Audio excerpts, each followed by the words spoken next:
The prelude to our story begins with a young lady sitting scared in a house with a flashlight. Something invisible attacks her and a rope gets tied around her neck. She starts getting dragged away until she falls from the railing to her demise. The scene concludes with a black card falling from her pocket. 1 year has passed since that unsettling introduction. During the opening credits, our view occupies a graveyard. It is the film telling us where its essence will lie. Soon we settle on a funeral taking place there. It is for a man named Devin Lansing. After the funeral, 2 of Devin's friends ride in a car. They are Harris and Allison, a married couple. They arrive at a funeral reception, where they see a lady that Allison advises her husband to talk to. Harris thinks they both should. The lady is Kira, who hugs Harris once he goes near her. He says there is no sign of a man named Sid, but the moment he gets talked about is the moment he arrives. Then Allison tells Harris she wants to go because she does not feel comfortable there. However, she doesn't want him to follow her. Afterward, we zoom in on a framed photo of the 4 of them being friends somewhere. Instead of Allison, Devin is there. The scene segues from the photo of the place to the actual place currently being occupied by 3 of them. They are sitting in the same spots as they were in the photo. The spot Devin sat in is, of course, empty. Sid says he misses spending time together with them very much. Harris says he has to go due to him having work tomorrow.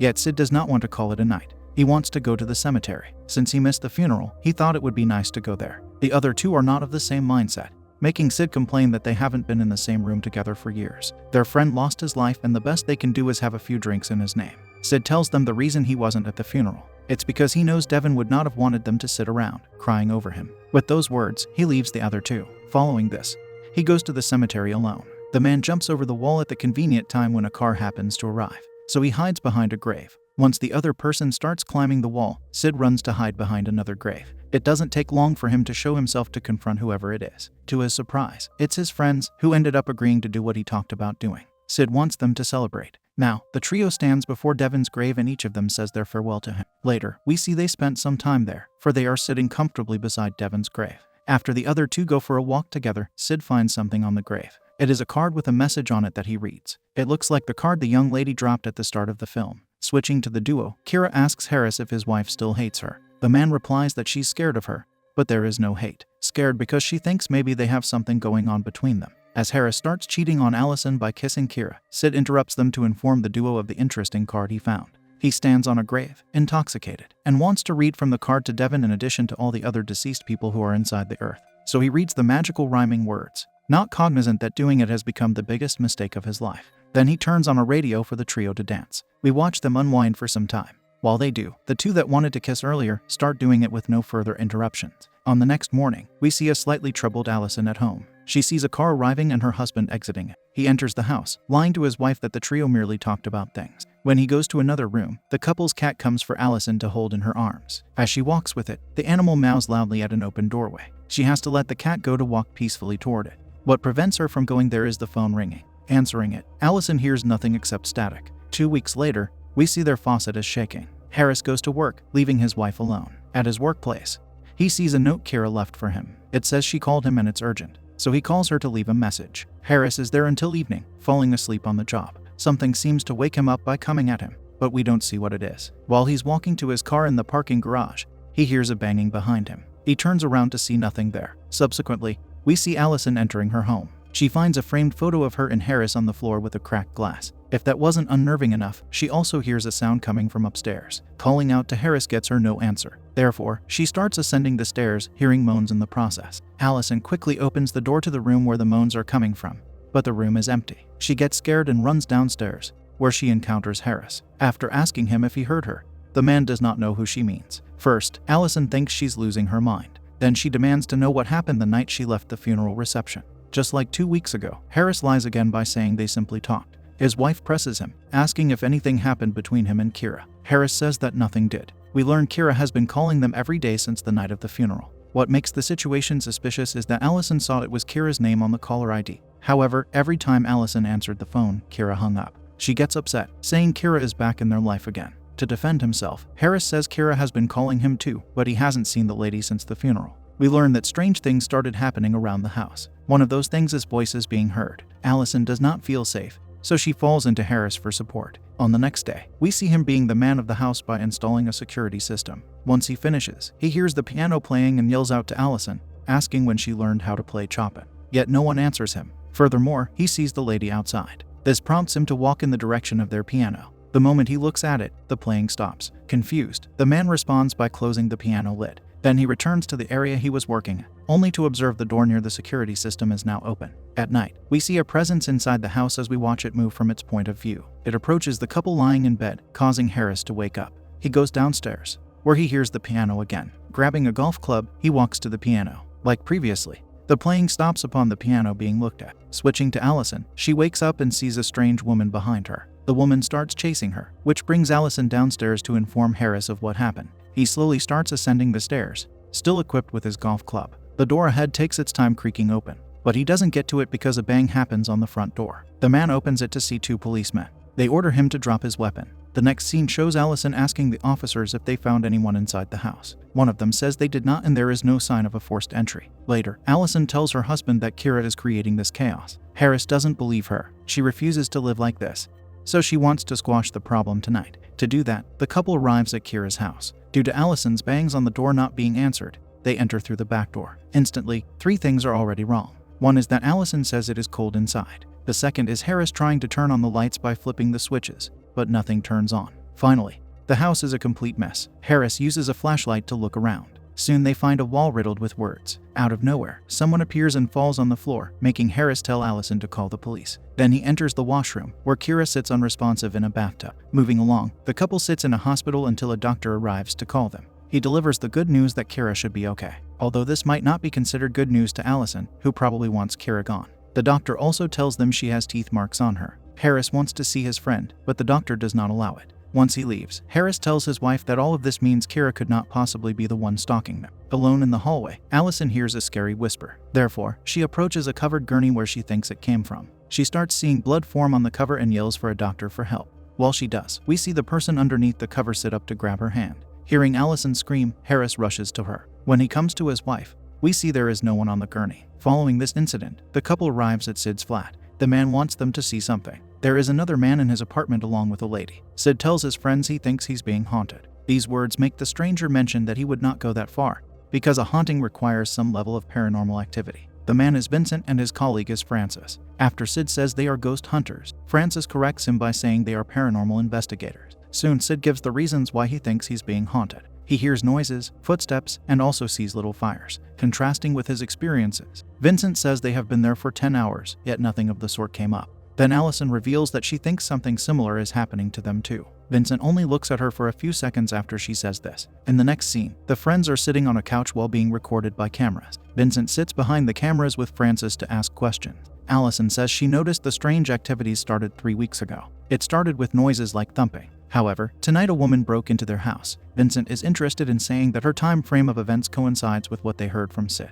At this point, Harris mentions the funeral. Sid adds that they danced on graves and Francis finds this amusing. Furthermore, Harris brings up the card with the poem on it. What they did was burial desecration, Francis says. Suddenly, an alarm goes off, prompting them to enter the other room. As if by magic, they all witness small fires forming on the floor. Vincent talks into his recorder, saying he thinks these are burning footprints. Shortly after, the fires go out. The scene changes to the trio of friends riding in a car. They arrive at a big house that can only be called a mansion. It is Vincent's house. In there, Francis informs the group that dancing on graves is a common practice in pagan religions. She also reads a poem from a book. This causes Vincent to respond, saying the poem Sid found was not one dedicated to celebrating life. It was a curse. He also says they upset 3 different ghosts by dancing on their graves. Sid is the first to ask how to end this nightmare. Vincent takes several seconds before he tells them they aren't aware of how to do that. The curse seems to be connected to the full moon and it will persist until the final moment of it, or until the group meets their demise. Francis adds that the closer they get to the full moon, the more severe the haunting will become, shining a light on their dark time. Vincent says if they can identify the people on whose graves they danced,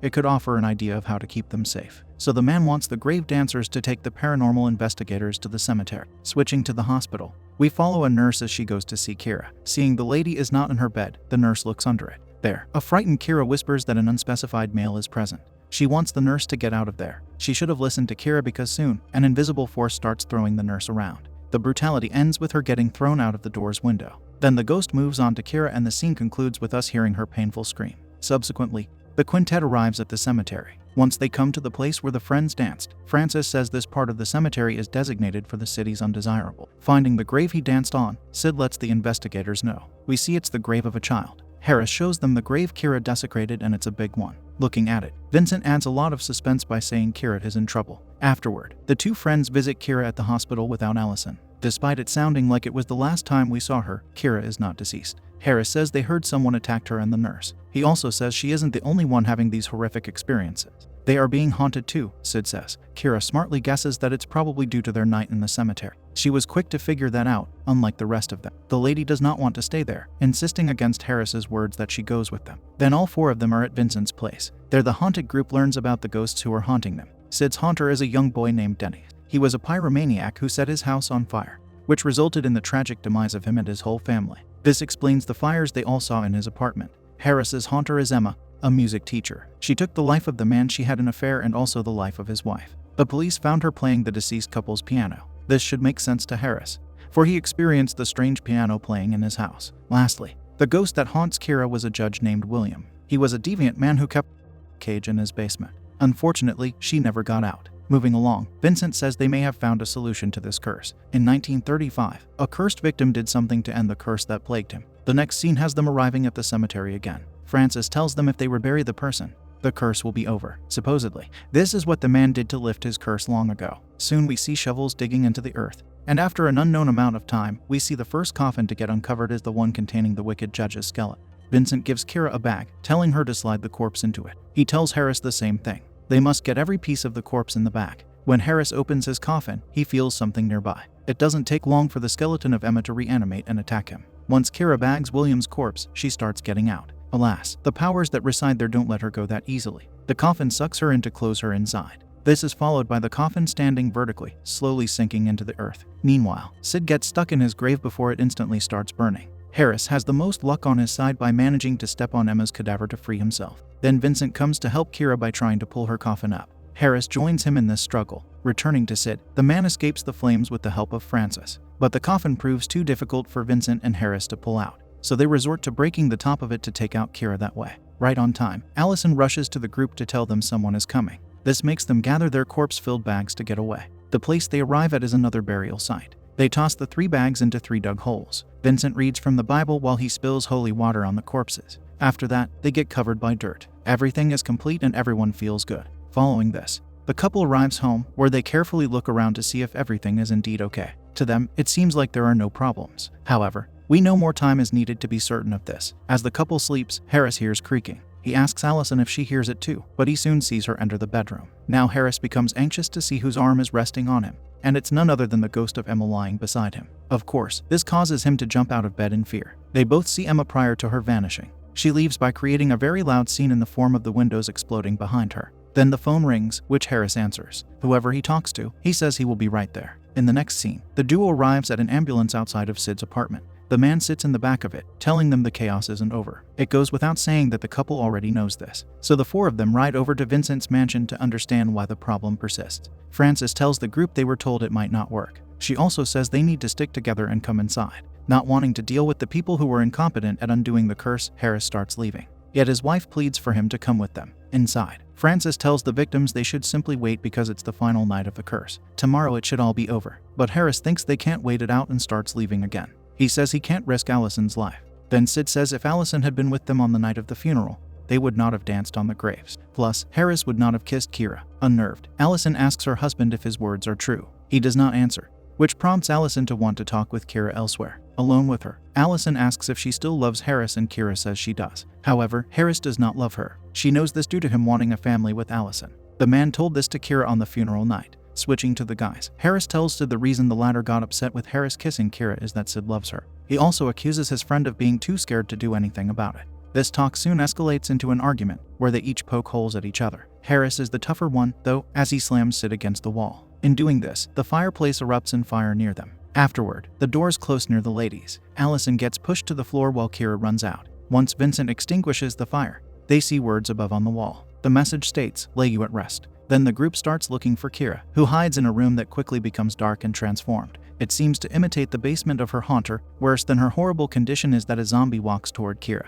He is very likely the ghost of William. When she yells insults at him, he smacks her. This brings her back to the normal version of the room. The poor lady keeps getting thrown around by the most horrid of the ghosts until she levitates in the air with a shard of glass getting brought to her neck. Her friends open the door to witness it, but they are too late to save her because she gets cut before falling to the floor. Thankfully, this action does not take her life. Her injury gets covered and Harris carries her downstairs. The time has arrived, it seems, for the house to shake. After it shakes enough, Frances opens the front door for them to see that a metal fence is there, preventing them from leaving. We see that it covers the entire mansion, meaning there is no escape anywhere. Not from any door, not from any window. Once they lay the injured Kira on a couch, she unfortunately loses her life. Then Vincent comes to Frances and she tells him she is sorry. She also says he needs to understand something. This makes the other members enter the room to hear what she has to say. Frances says she needed the evidence prior to opening a box that contains the 3 skulls from the corpses that were supposed to stay buried. Vincent angrily asks her why she did this. She is sorry, yet she had to document that there was a haunting.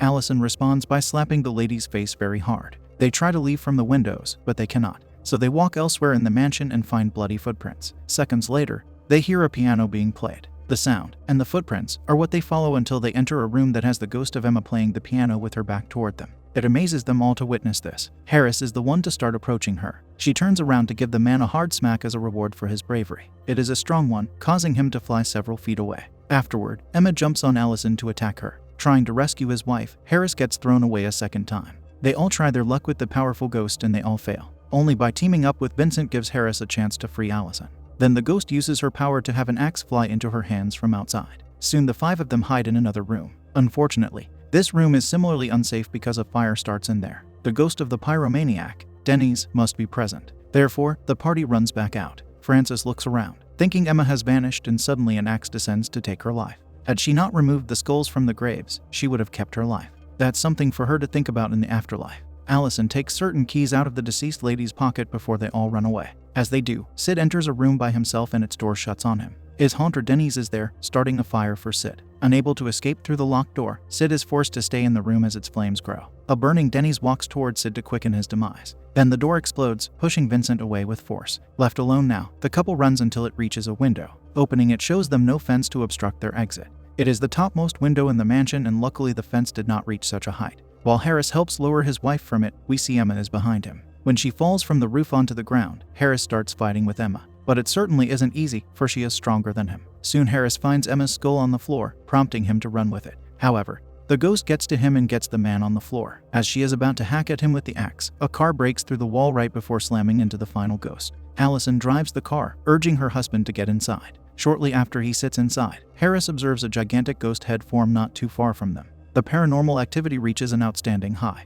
Allison drives the vehicle through the wall in addition to the fence to get them out of there. Then she stops the car and Harris gets out while still carrying Emma's skull. To complement the giant head, a giant hand now emerges from the ground to come after the injured man. It takes him and starts dragging him away. Yet he tosses the skull near a dug hole. It is very close. But for them to have their victory, the skull has to get inside. Thankfully, an alive Vincent is there to slam the skull into the hole, bringing about that victory. The moment he throws it in there, a violent eruption shoots into the sky from the dirt. In this eruption, Allison sees the ghost of Emma perhaps being set free. After that, Allison rushes to the area where the giant hand took Harris and starts digging frantically to uncover him. Vincent joins her to free the man from suffocation.